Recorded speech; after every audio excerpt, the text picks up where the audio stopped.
The sun was bright that morning. The airport was busy, full of noise, announcements, suitcases rolling, people rushing. A tall woman walked slowly through the VIP section. She wore a clean black suit. Her hair was tied back neatly. Her face was calm. Her name was Dr. Ava Grant.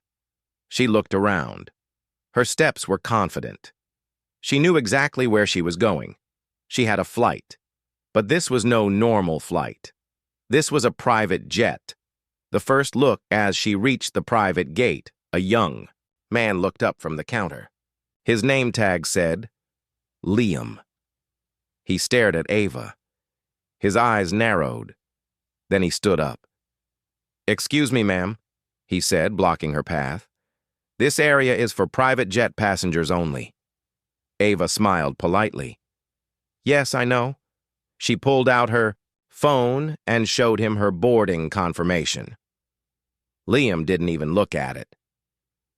"Where did you get this?" he asked. Ava raised an eyebrow. "From my company's booking system." Liam laughed a little. "I think you're in the wrong place. Commercial flights are that way." He pointed toward the main terminal. Ava didn't move. "No," she said calmly. "This is the right place. My flight is from Gate 14, private hangar, right there." Calling for backup, Liam's smile faded. He looked uncomfortable now. He picked up his walkie-talkie. "We have someone trying to enter the jet lounge. She won't leave."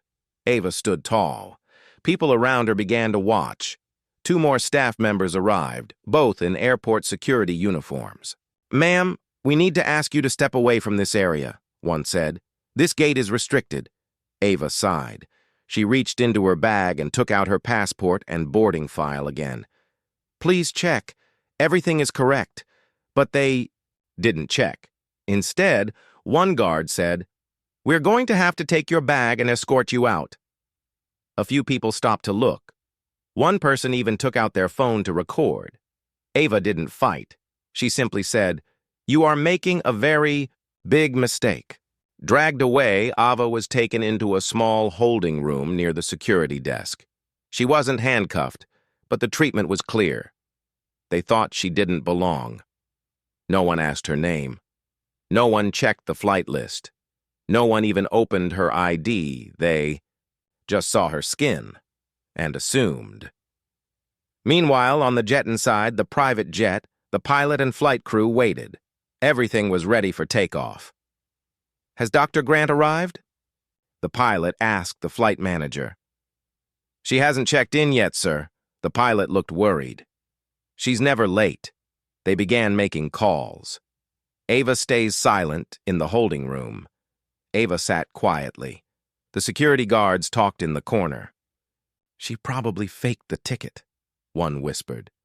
"She doesn't look like someone who flies private." "Maybe she's trying to sneak in," the other said. Ava heard every word, but she didn't say anything. She was thinking, remembering. Flashback. When it happened. Before she remembered being 12 years old. Stopped in a store, accused of stealing. She didn't cry. She remembered applying for flight school. The officer said, "Are you sure this is the right dream for someone like you?" She didn't stop. She had flown in war zones. She had trained pilots. She had started her own aviation company. And now, she was being told to wait in a side room like a criminal. The truth slips out. One security officer finally decided to check her ID. He looked at it, then paused. "Wait, this says she's Dr. Ava Grant." Liam leaned over. "No way, that name's on the flight list." Now they started to panic. They called the main office.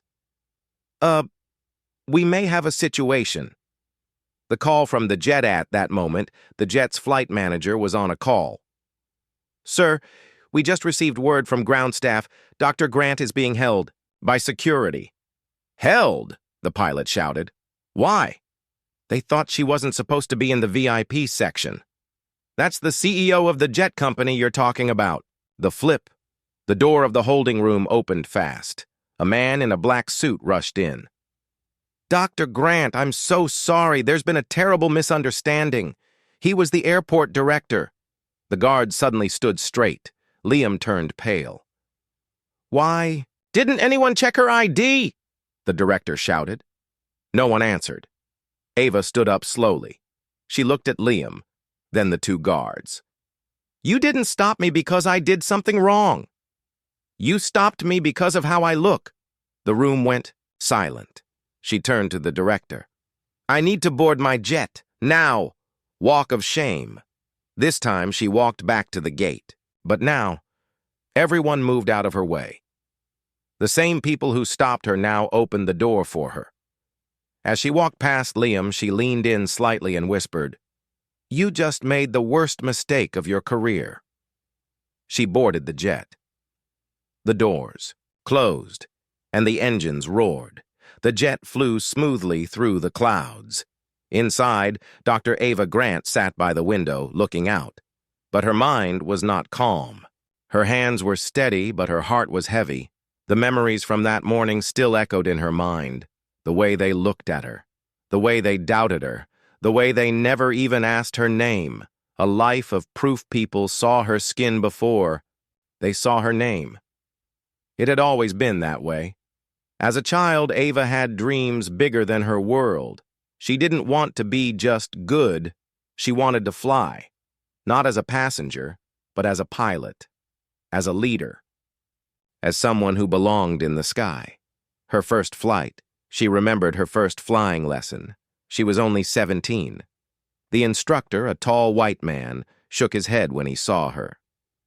"You sure you're in the right place?" he asked. She smiled. "Yes, I am." When she flew the plane, her hands didn't shake. When she landed, her instructor said nothing, just looked surprised. That silence. She had heard it many times before. The silence of people underestimating her.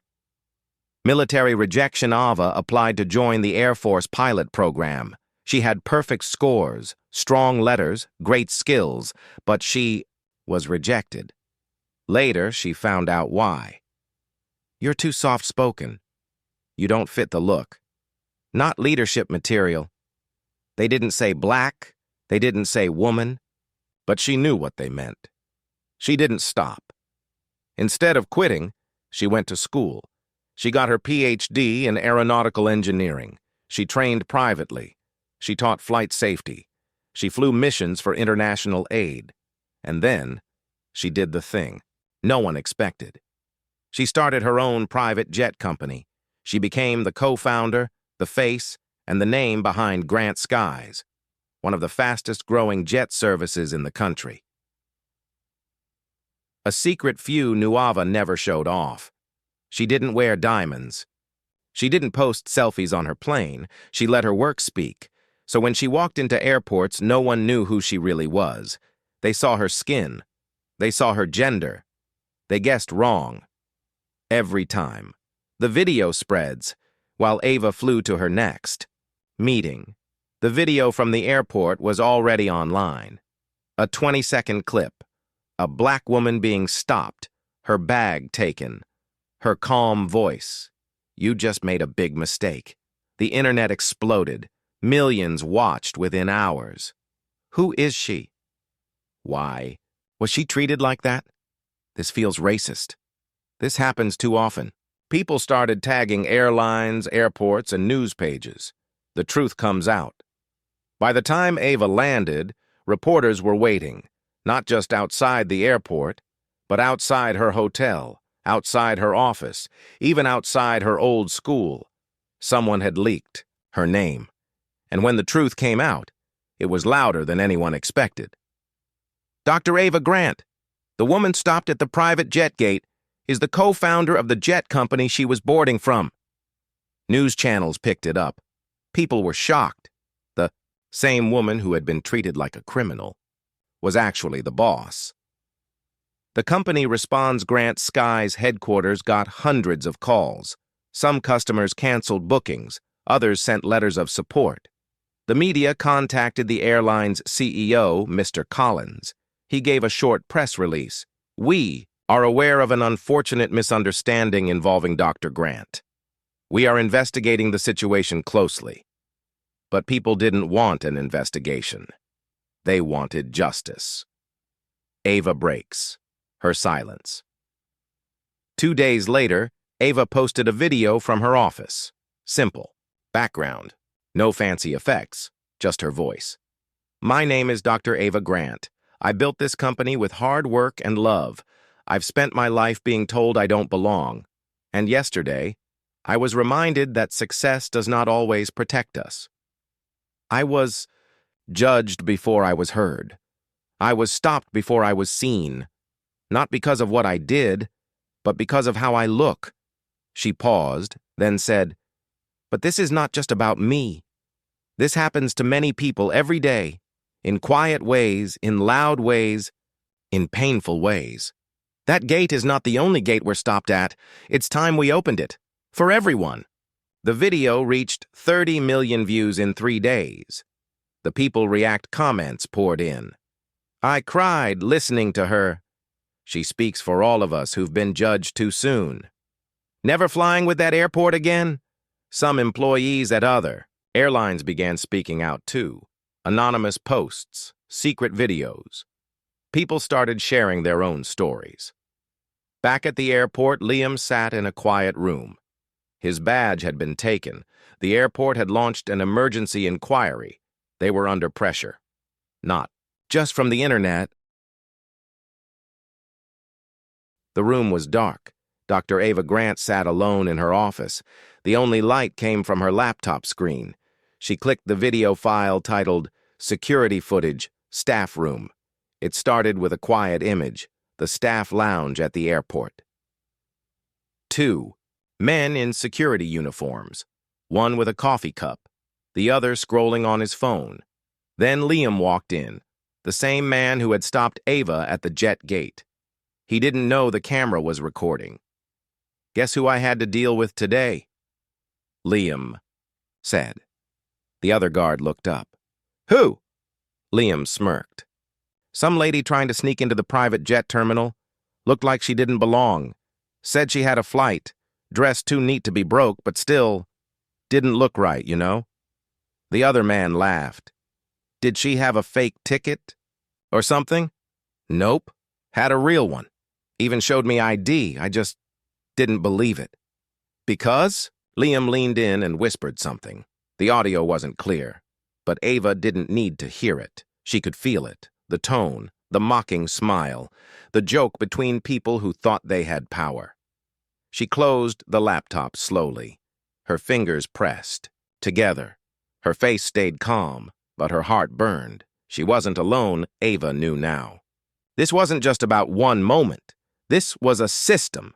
People like Liam weren't working alone. They were protected, encouraged, ignored.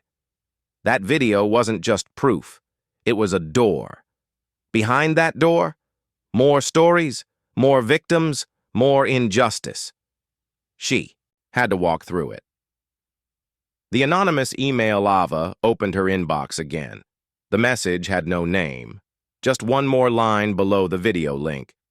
There's more. If you want it, meet me at 9 p.m. in the parking garage, level 3. It sounded risky. But Ava wasn't afraid. She had flown through war zones. She had been judged all her life. Now she had something more powerful than fear. She had truth. The meeting. That night, Ava parked her black SUV on level 3. She waited, quiet, watching. A figure stepped out from behind a pillar. It was a woman, early 30s, brown skin, tired eyes, airport badge around her neck, but hidden under a sweater. She looked nervous. You came, she said. Yes, Ava replied softly. Who are you? Name's Tara. I work in baggage control. Been there 5 years. Why? Send me that video? Tara looked down. Because I've seen things, and no one ever believes me. But when they did this to you, I knew it was finally time. The file star pulled a flash drive from her pocket. This has copies of complaints, internal messages, videos, even some audio recordings. How did you get all this? I worked night shifts, had access to terminals and systems when no one was watching. I just started saving things. Ava took the flash drive. Why risk your job? Tara looked Ava in the eyes. Because people like me, we see everything. And we stay quiet because we're afraid. But you stood up. Now it's our turn. Back at the office, Ava spent the night reviewing the files.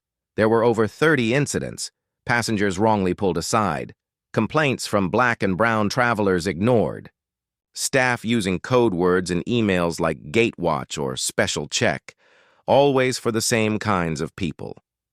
One audio clip hit Ava hard.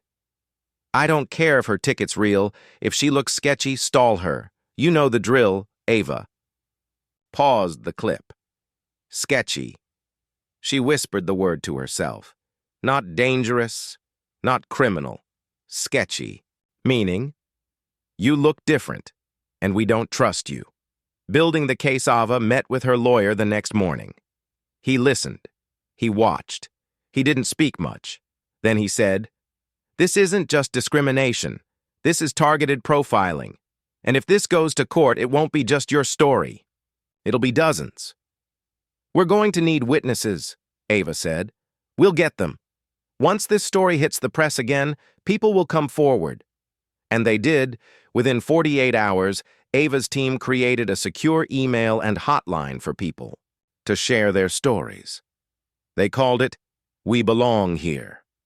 Hundreds of emails poured in, stories of being stopped, being searched, being stared at, being told they didn't fit the image of a private traveler.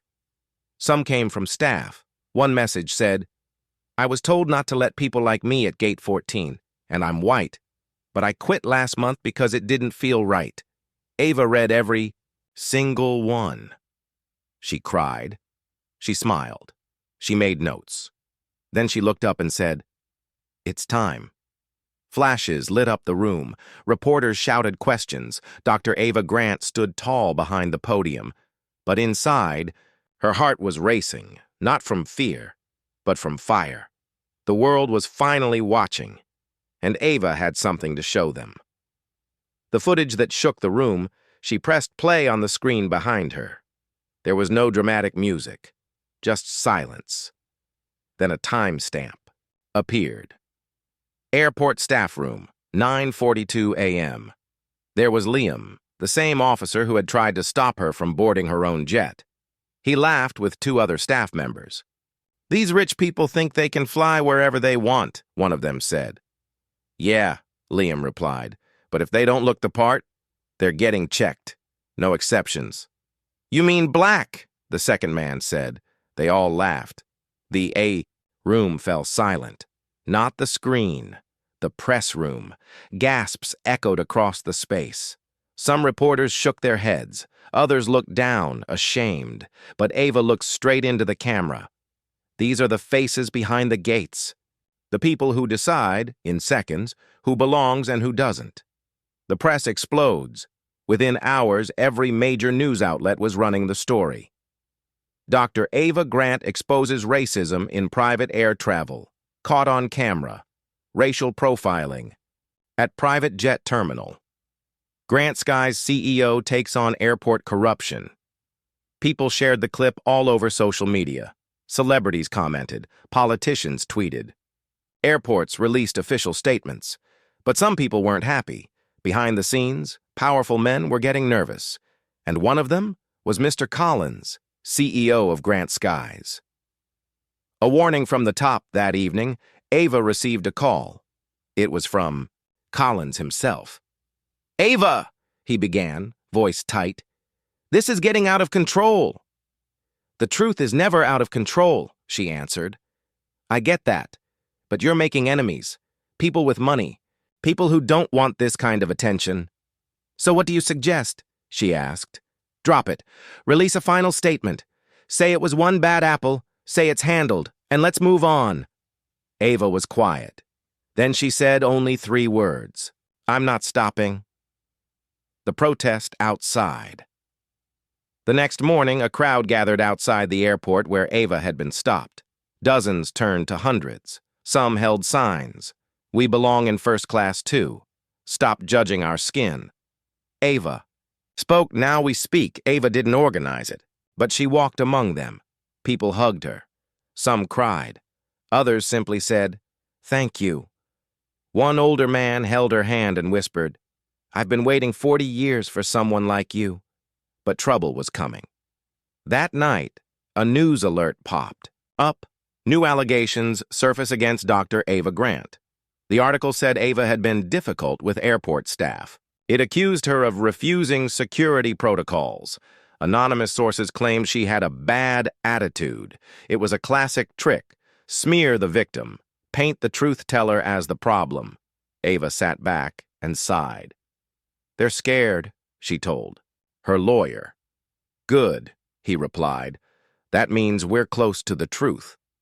Inside the company walls, but while the outside world supported Ava, inside her company, things were changing. Some staff members avoided her. Some investors sent cold emails. Collins scheduled an emergency board meeting. He was afraid Ava's story was hurting the business. But Ava knew the truth. If a company breaks because of justice, it was never strong to begin with. She walked into that meeting with her head high.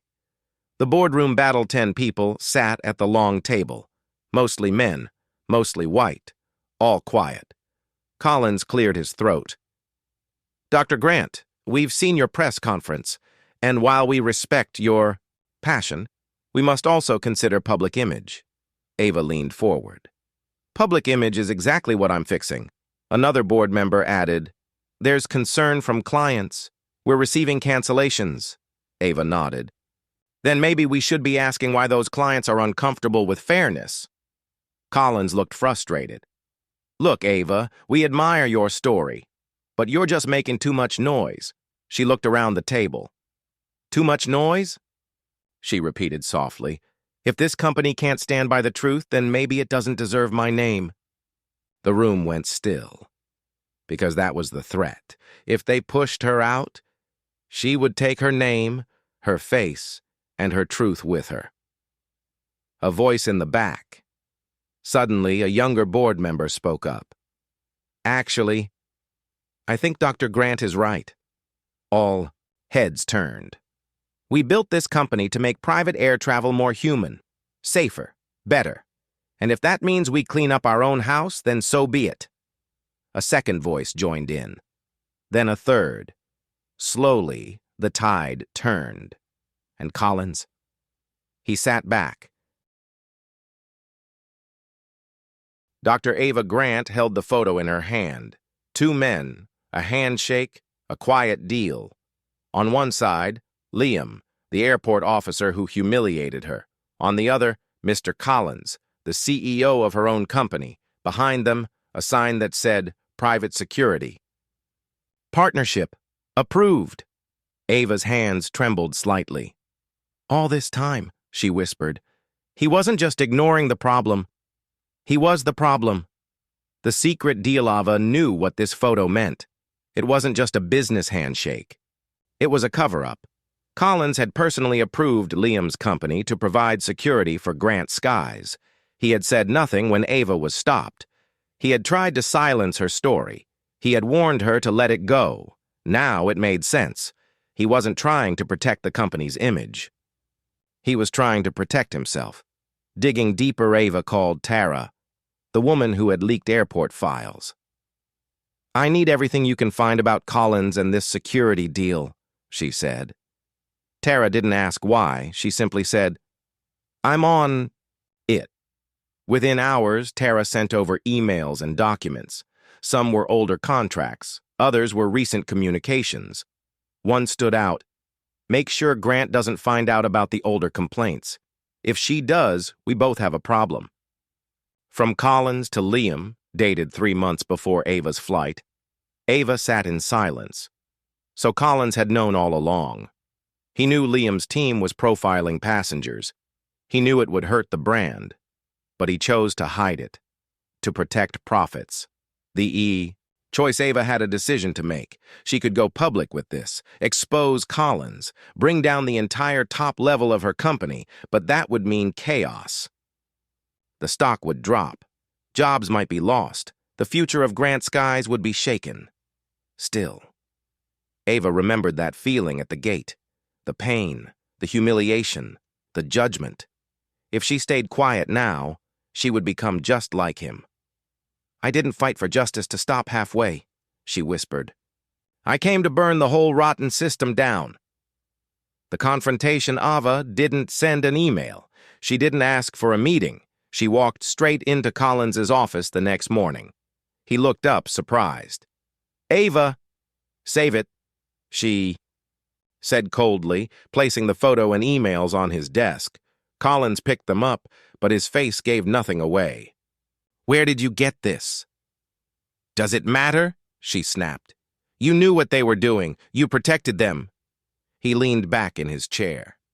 "You're being emotional. This is business. Business doesn't mean betrayal." "I built this company," he said. "And I gave it my name," she replied. "And my name stands for something." Collins stood slowly. "You go public with this, Ava. We both go down." "No," she said, stepping closer. "You go down." I rise. The next press conference. 3 days later, Ava called another press conference. Cameras flashed again. But this time, the room was bigger, more crowded, more focused. Ava stepped up to the mic. "The past few weeks have been painful. I thought the enemy was outside. But sometimes the real danger is sitting at the top." She paused. The room went silent. "I discovered that a senior executive at Grant Skies approved a security partnership, despite knowing their history of discrimination. That executive tried to silence me. He tried to cover the truth. But the truth speaks louder than power." Then she named him. "Mr. Robert Collins is no longer with this company, effective immediately." Reporters gasped. Some stood to applaud. Ava took a deep breath. "Today we start over, not just with better policies, but with a better heart." The public reacts. Social media exploded. "Justice with Ava. She fired him." Truth Takes Flight news outlets praised her bravery. Her company's stock dipped at first, but within days it began to rise. Customers respected the truth, and many who had never flown private before said they wanted to try because of her. Back at the airport 1 week later, Ava returned to the airport. This time, she wasn't nervous. This time, no one questioned her. As she walked toward her jet, a new officer greeted her with a smile. "Dr. Grant, welcome back. We've made some changes." She smiled kindly. "Good. Just make sure the next person you greet doesn't have to be me to feel respected." He nodded. She boarded the jet, free, healed, but still fighting, ending Hook for final episode part 8. As the plane soared into the sky, Ava received a message on her phone, a photo, a new one. This time it showed another airport, another woman, another officer stopping her. The caption read, "This happened just yesterday. They haven't learned. We still need you." Ava stared at the screen. The sky outside her window was endless, and her fight was just beginning. The photo sat in Ava's hand like a quiet bomb. A blurry handshake, 2 familiar faces, a secret no one was supposed to know. Liam, Mr. Collins, the officer who had humiliated her, and the CEO of her own company. Behind them was a banner that said, "Private security deal finalized." Ava's heart sank. It wasn't just a mistake, it was planned. The hidden truth. Ava paced her living room, the photo still in her hand. She had trusted Collins. He had stood beside her when she started Grant Skies. He had smiled at meetings, clapped at her speeches. And now this? He wasn't, just silent during the airport incident. He was involved. "He knew about Liam," she whispered. "He hired him." It all made sense now. Why Collins wanted her to stay quiet. Why he kept saying, "It's just one officer." Why he warned her not to push. He wasn't protecting the company. He was protecting himself. Calling Tara again, Ava picked up the phone. Tara, I need you to dig deeper. I want every file on Collins, emails, contracts, meetings, everything. Tara's voice was calm but serious. You found something, didn't you? I think I found the man behind the mask, Ava replied. What Tara found hours later, Ava sat in her home office, files spread out across the table. Tara had found old email threads between Collins and Liam's private security firm. One message hit her like a punch. Keep it quiet. Grant doesn't need to know we've had complaints about your officers before. There had been other complaints, other passengers, other victims, and Collins had covered it all up. The next move, Ava's lawyer warned her. If you go public with this, it won't be easy. He's powerful. He has friends. Ava stared at the emails. Then she looked out the window. The sky was blue, peaceful, but inside her a storm was building. He wants to use my company to hide hate, she said. Let him try. I'm going to shine the brightest light on him. Quiet. Before the storm, Ava arrived at the office early the next morning. People whispered as she passed. Some smiled. Some avoided her. They had seen the press. They knew what she was doing, but they didn't know what was coming next. She walked straight to Collins's office. No knock, no warning. He looked up from his desk, surprised. Ava, he said slowly, we should talk. Yes, she said. Let's. She tossed the photo and the printed emails on his desk. His eyes narrowed. Where did you get this? That doesn't matter, she said. What matters is, it's over. You're angry, he said. But think about the company, the image, the investors. You thought about none of that when you hired racists, she snapped. I made a business decision. No, you made a dirty decision, and now I'm going to make a clean one. She turned to leave. You won't win this, he said softly. She paused at the door. I already did, because I'm not afraid to tell the truth. The storm breaks. The next morning, Ava called a live press conference. The room was packed. Camera lights flashed. She walked to the microphone, holding her notes with steady hands. Today, I'm here to speak the full truth, not the safe truth. Not the polished truth, but the real one. She looked directly into the cameras. The officer who stopped me at the airport wasn't acting alone. He was part of a private security group, a group hired directly by someone in my company. She paused, the air heavy. That someone was Mr. Robert Collins. Gasps, whispers, reporters typing rapidly. He ignored complaints. He protected abuse. He put image before people. And today, he no longer works for Grant Skies.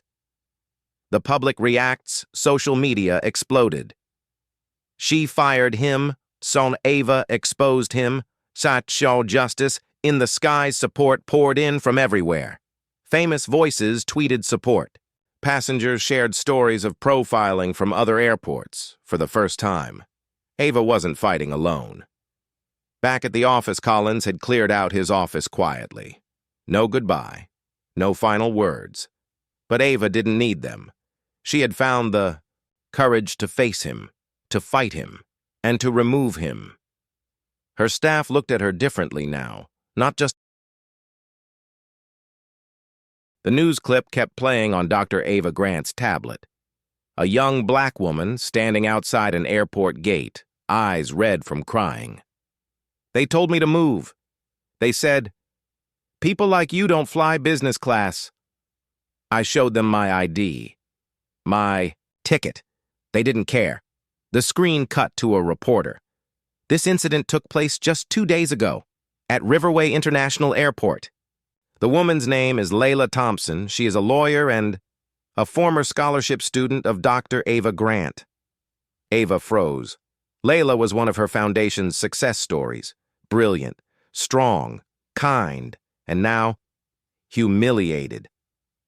A call that changed the mood. Ava didn't waste a second. She dialed Layla's number. The phone rang twice. "Dr. Grant?" Layla's voice was shaky. "Yes, sweetheart. I saw what happened. Are you okay?" Layla tried to sound brave. "I'm fine. It's just, it happened so fast I wasn't ready." "They never expect us to be ready," Ava replied gently. "But we always rise." A silence. Then Layla whispered, "I'm scared to speak out. What if they twist the story?" Ava nodded slowly. "Then I'll stand beside you. And this time, the world will listen." Going back into the fire, Ava's assistant entered with hesitation. "Ma'am, your PR team says maybe you should rest. You just took down Collins. Maybe don't start another fire so soon." She turned and looked him in the eye. "It's not another fire. It's the same fire. I just found where it's spreading." The interview that broke the internet. That night, Ava appeared on national TV with Layla sitting beside her. The interviewer leaned forward. "Dr. Grant, why are you here tonight?" "Because this isn't one story," Ava said. "It's many. Mine, Layla's, countless others. We don't get stopped because we did something wrong. We get stopped because they see us wrong." She held Layla's hand. "But we're not victims. We're witnesses. And now we're testifying." The clip spread like wildfire. Millions watched. Millions shared. Backlash begins, but not everyone was happy. Ava's email was flooded. Some messages were angry. Some threatened her. Some said she was ruining the system. But Ava had seen worse. She remembered standing at that airport gate. Alone, small. Now she wasn't small anymore, and she wasn't alone.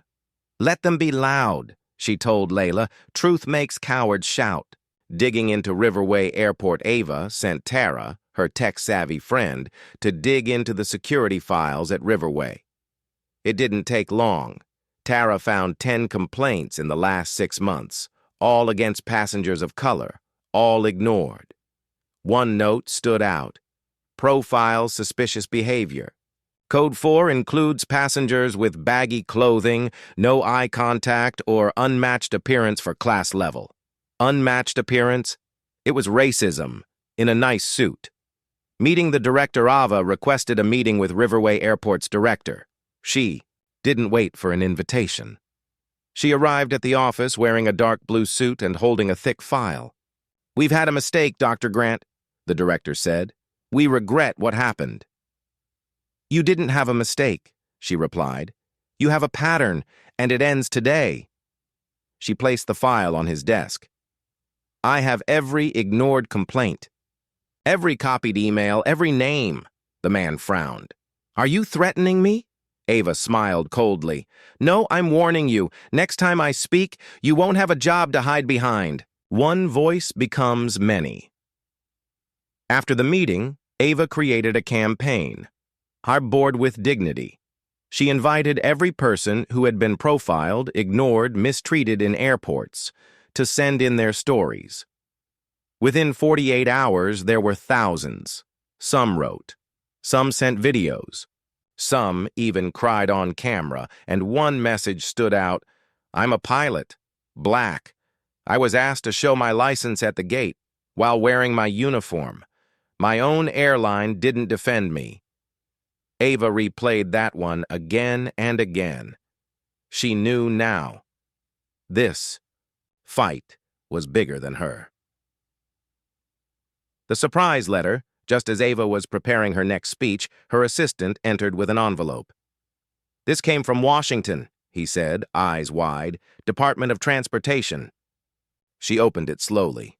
It was a request. They wanted her to join a federal advisory team on aviation bias and reform. She was speechless. After all the pain, after the shame, now she was being asked to lead the change. "Are you going to say yes?" her assistant asked. "No," she said, eyes glowing. "No?" She smiled. "I'm going to say hell yes."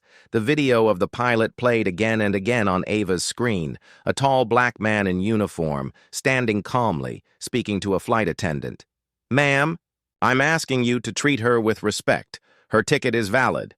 Then, without warning, 2 security guards came in. They grabbed him, dragged him down the aisle. People on the plane shouted. Someone cried, "He's the pilot!" But no one stopped them. They removed him for defending a passenger.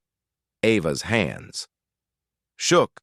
She paused the video and sat in silence. How far would they go to keep control? Now it wasn't just about race. It was about fear. They were afraid of being challenged, even by their own people. "They're not just profiling anymore," Ava whispered. "They're punishing bravery." Calling the pilot, Ava called the airline's HR office, pretending to be a lawyer. She asked for the pilot by name, Captain Jordan Blake. They hesitated. "He's currently suspended," the rep said, "pending review." "Review for what?" Ava asked sharply. "Misconduct," Ava almost laughed. "Standing up for justice is now misconduct?" They hung up without answering. She found Jordan's number through a union contact. He picked up on the first ring. "Captain Blake speaks. Doctor." "Grant?" he asked quietly. "Yes, Captain Blake. I saw what they did to you. I saw you stand up." He chuckled bitterly. "I stood up and got thrown out." "No," she said firmly. "You stood up, and now the world will hear your voice." Jordan tells his story. The next day, Ava held a live stream. Layla joined. So did Tara. But this time, the face of courage was Jordan's. He wore a simple shirt, not his pilot uniform, but his voice was full of calm power. "I've been flying for 11 years. I've helped people during storms, delays, emergencies. But the one time I asked for basic respect for a black woman, I became the problem." He looked into the camera. "If defending kindness is wrong, then maybe they don't deserve my wings." The comment section exploded. Hearts, fists, tears. The airlines panicked. Within 24 hours, Ava received 3 emails from airline execs, one from Grant Skies, one from Riverway's security office, one from another airline she'd never even mentioned. They all said the same thing. "We're open to listening. Let's meet privately. We want to understand your concerns." Ava saw it clearly now. They weren't being kind. They were being scared. "Now they're afraid," she told Jordan, "because the world is watching." Ava makes a demanding move. She didn't accept any of their meetings. Instead, she wrote a public letter. It listed 3 demands: a national policy for unbiased treatment at every gate, a public apology for Layla and Captain Blake, the creation of a passenger protection task force, with Ava as chair. The letter went viral. People shared it under the hashtag #NoGatekeepers-of-Hate. The airlines had no choice now. They had to respond. The first crack appears. 3 days later, Grant Skies made a public statement. "We apologize to Dr. Ava Grant and all those affected. We are beginning internal reform. Captain Blake has been reinstated." It was a big move, but Ava knew it wasn't enough, because behind the cameras, many still didn't believe. They were only sorry because they were caught. A letter from a flight attendant. That night, Ava received a handwritten letter. It was from a young white flight attendant named Emily. She wrote, "I've worked for 4 years. I've seen unfair things. I didn't speak up because I was afraid. But Captain Blake showed me that silence is worse." Ava smiled sadly. The fight was changing. Hearts